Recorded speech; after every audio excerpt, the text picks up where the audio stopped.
Netflix really just has my attention at this current moment because of their show Forever. 1, 2, 3, funk it. My darling, I love you, I love you, I love you, I love you, I love you, I love you. Originally, it was a book by Judy Blume.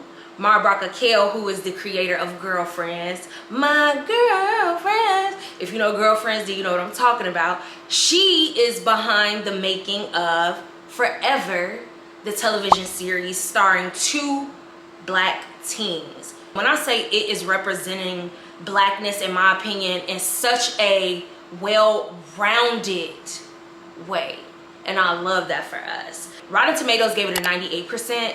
Internet Movie Database gave it a 7.8. And if you follow Internet Movie Database, then you will know that that is actually a great rating coming from them, because they tend to be like harsher with their critiques. So it's starring Michael Cooper Jr., who is a 23-year-old in real life. He's playing the character Justin.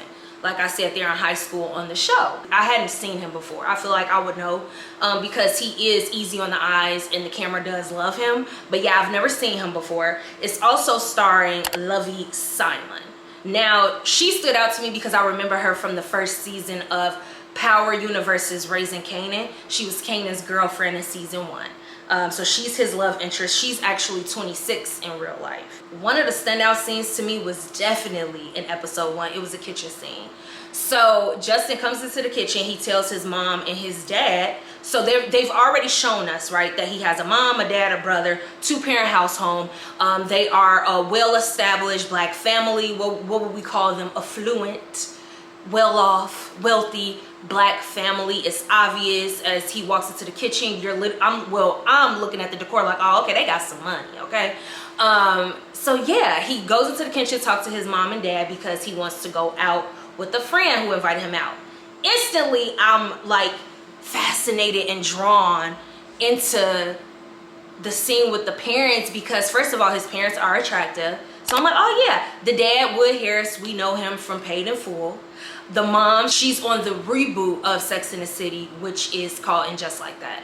So I was like, okay, I remember her. All right, the dad, obviously we know Wood Harris. If you're from Chicago, then you already know he's from Chicago as well and was in Paid in Full. He was the character Ace Boogie. 2-parent household, 2 children. And it was so cute to me and very nostalgic because when we enter the scene, entering the show, honestly, in general, it is New Year's Eve. So it's cute because the parents are like setting up a nice little kickback situation for them and their kids. But the oldest is like, I want to go out and hang with my friends, which is like, that's extremely relatable, you know?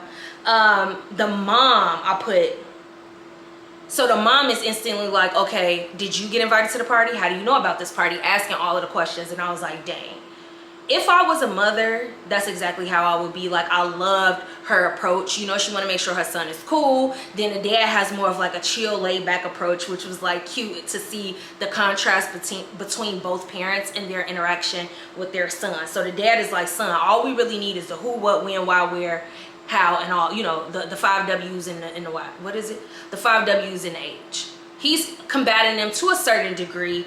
And eventually the mom is like, no, you're not going because, you know, the police and it's all different kind of situations happening out here. I want you to be safe. And how do you know we didn't want you in for New Year's? What I loved about this is I feel like it was one of the most authentic television series scenes that I've seen in a minute. Like, I can imagine getting into it. Mind you, I didn't come from a 2-parent household, but I was raised by both of my parents, mom and then dad, every other weekend. So it's like, if my parents did live together, I can imagine them handling me like this. My mom may be like a little bit more harsh and want all of the facts, and then my dad kind of like being smooth with it and coming to like a common ground with her. So you see the parents, the dad is like, Don, you doing too much. The mom is like, you don't do enough. Very, very genuine and authentic disagreement. I don't want to call it an argument because I felt like they handled themselves well. It was a little curse words here and there, but at the same time, it's like, it's very authentic to us. So I like that the depiction was not a fantasy, but it still didn't feel traumatic. Does that make sense? I hope so. I thought that it was great communication, authentic conversation, a little heated, but not toxic. The father checks her like, Dawn, you doing too much. And she's what some would consider aggressive, and I didn't. And I like the fact that the dad didn't treat her like she was aggressive either. It's like he heard her out, but he also challenged her. And that's healthy communication. she speaks her mind, he speaks his mind. So we're already seeing that Justin is clearly growing up in a healthy environment with both of his parents. Okay, you also get a little feel of his personality. He is a little bit combative himself, a little smart, you know, which makes sense because his mom is like that. So I see where he got it from. This show has me randomly crying, and there are tears of like joy as well as sadness. Tears of joy from just the nostalgic, like I said, it's very nostalgic. Those vibes, hold on, I need water.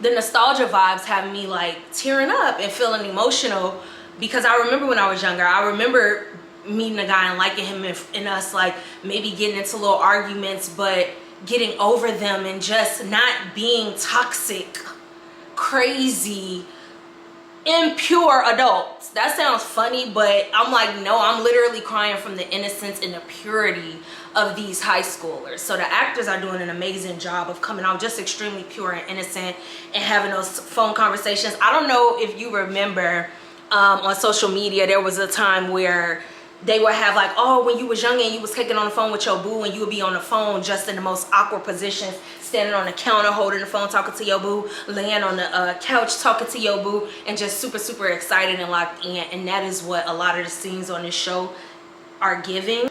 Keisha is being raised in a single parent household with her mother. You instantly feel like part of Keisha's innocence in comparison to Justin has been stripped away from her, because she has to be so considerate of her mother's feelings, the fact that her mother works so hard, and she's putting a lot of pressure on herself to like be a stand-up daughter for her mother. And I'm like watching it, I'm like, wow, although Justin has like a smart mouth or he goes through certain things, I feel like he still has more innocence to him and like a childlike mentality than Keisha does. You can tell that she had to grow up a little bit quicker.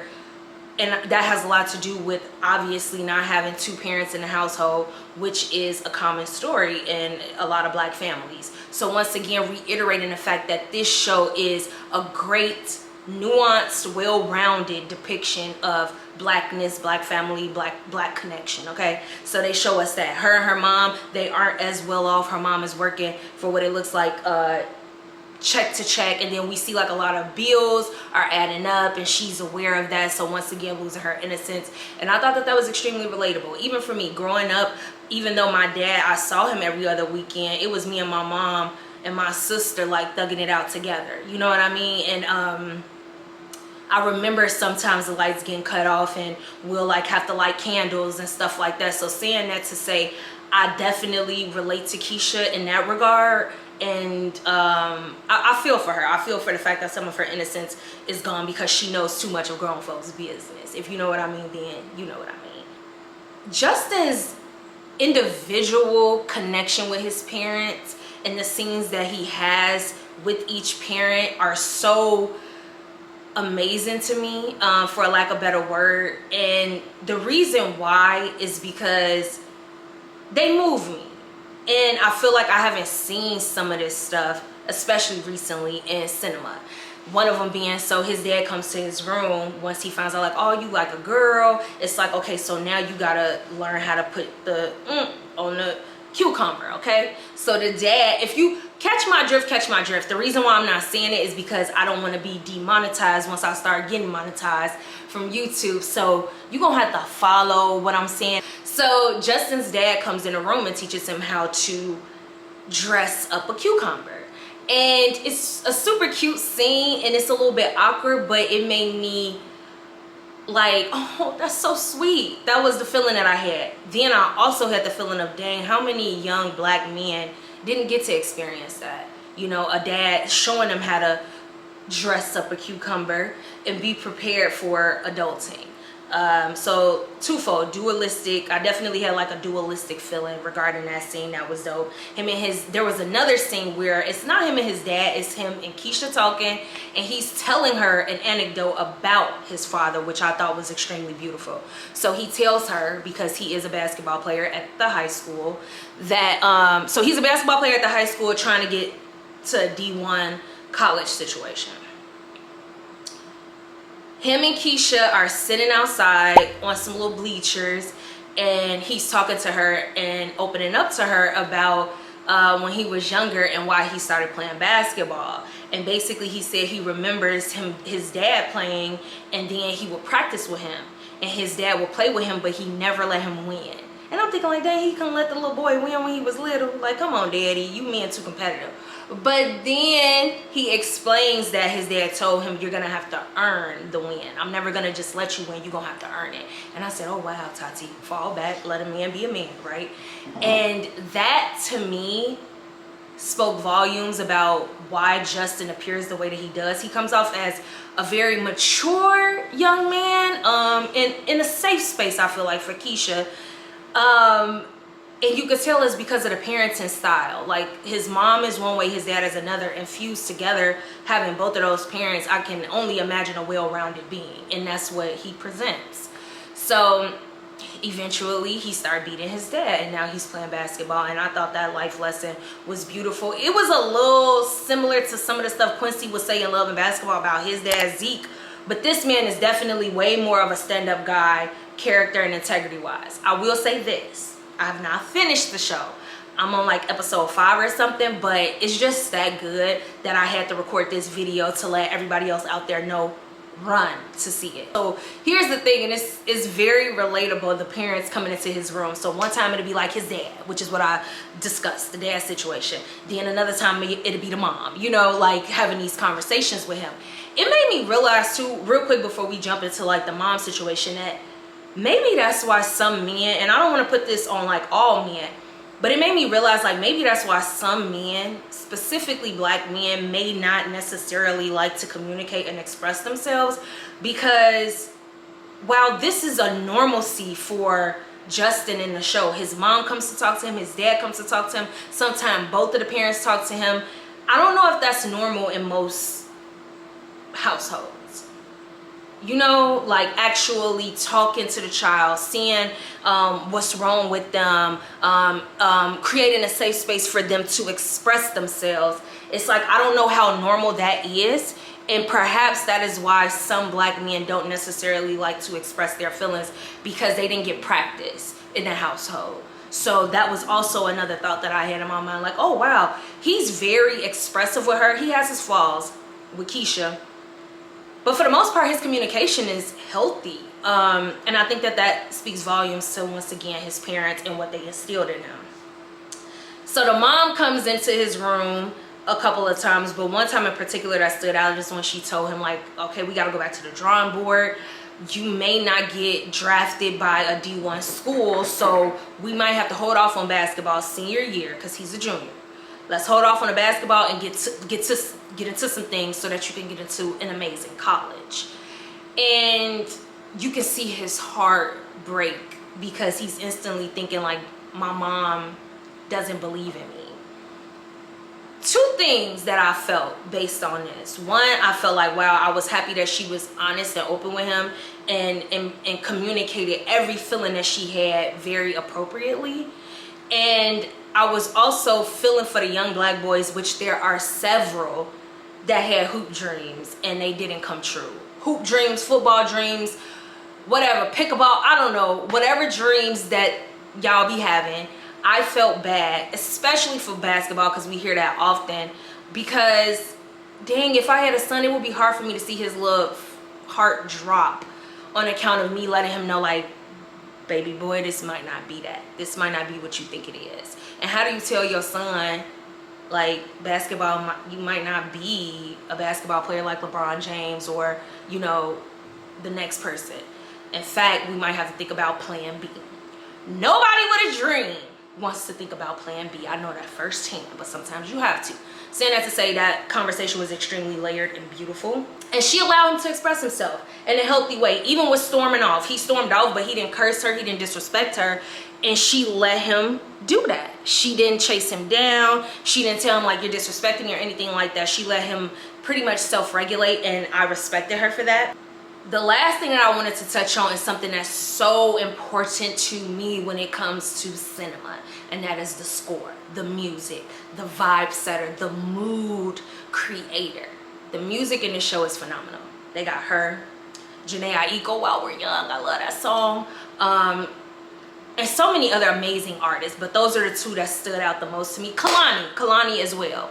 And it definitely sets a vibe and a mood. Like, y'all already know those ladies are like cold with it. And a lot of other amazing songs are on the show as well. So even if you're not necessarily into watching television series, if you like music, I say give it a shot, and maybe it'll like hook you and get you locked in to continue the series. Like I said, I haven't finished this series, but I'm halfway through, if not a little bit more than that, and I'm impressed. Netflix, hey big head, I am impressed. Comment down below if you've seen it. Let me know if you haven't seen it but you plan on seeing it, okay? And thank you so much for tuning in to this episode. Don't forget to like, comment, and subscribe. Love you, I